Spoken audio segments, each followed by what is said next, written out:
Saudara-saudari yang terkasih di dalam nama Tuhan Yesus, yang menjadi ayat renungan kita hari ini terambil dari Roma 12 ayat 12. Bersukacitalah dalam pengharapan, sabarlah dalam kesesakan, dan bertekunlah dalam doa. Saudara-saudari yang terkasih di dalam nama Tuhan Yesus Kristus, mungkin kata sabar sudah menjadi hal yang lumrah kita ungkapkan. Sabar ya, sabar dong. Kamu kok tidak sabaran jadi orang? Bahkan kita sering mengatakan, sabar sih sabar, tapi sabar juga punya batasan. Banyak orang yang mau melakukan segala sesuatu serba cepat dan terburu-buru. Misalnya ketika kita menginginkan sesuatu, maka kita cenderung menginginkan secara instan dan cepat tanpa memerlukan waktu. Contohnya seperti dalam pencarian pekerjaan atau pencarian pasangan hidup dan sebagainya. Untuk itulah Paulus menasihati kepada jemaat Roma untuk sabar dalam kesesakan. Sabar dalam kesesakan ialah ketika kita sedang berada dalam masalah, kesulitan, tantangan, atau beban hidup. Kita tidak lagi bersungut-sungut atau mengeluh, namun kita selalu memiliki penyerahan diri penuh kepada Kristus, sebab Ialah yang akan mengangkat semua beban kita, orang percaya. Kemudian dijelaskan juga bahwa kata sabar mengartikan bahwa ada jangka waktu yang kita nantikan.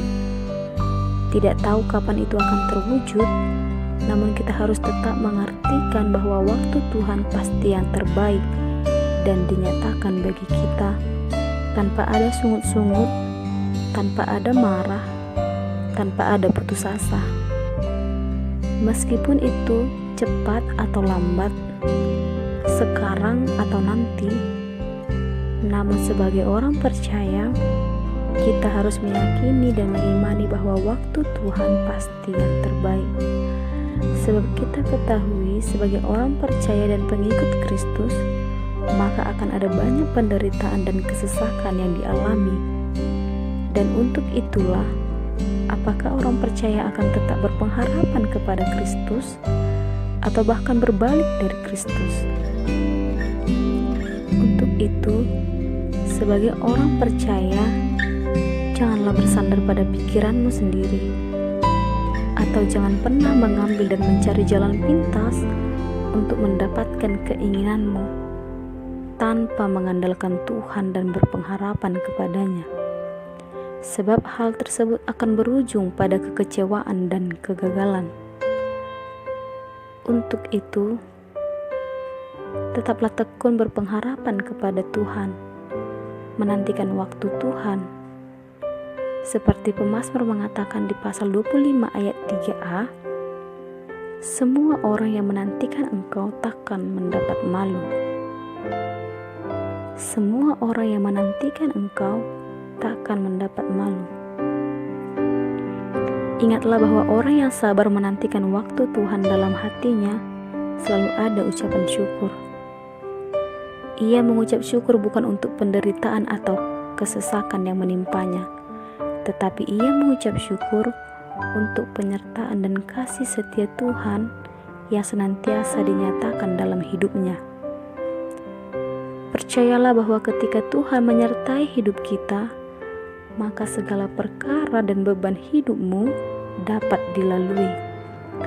Sebab Allah turut bekerja dalam segala sesuatu untuk mendatangkan kebaikan. Dapat kita lihat dalam Roma 8 ayat 28. Maka sebagai orang percaya, tetaplah cerminkan Tuhan di dalam hidupmu dengan cara tetap bersukacita karena pengharapan di dalam Tuhan. Karena segala sesuatunya kita dipelihara oleh Dia yang menciptakan kita, umat manusia. Kiranya Tuhan Yesus memberkati hari ini kekal sampai selama-lamanya.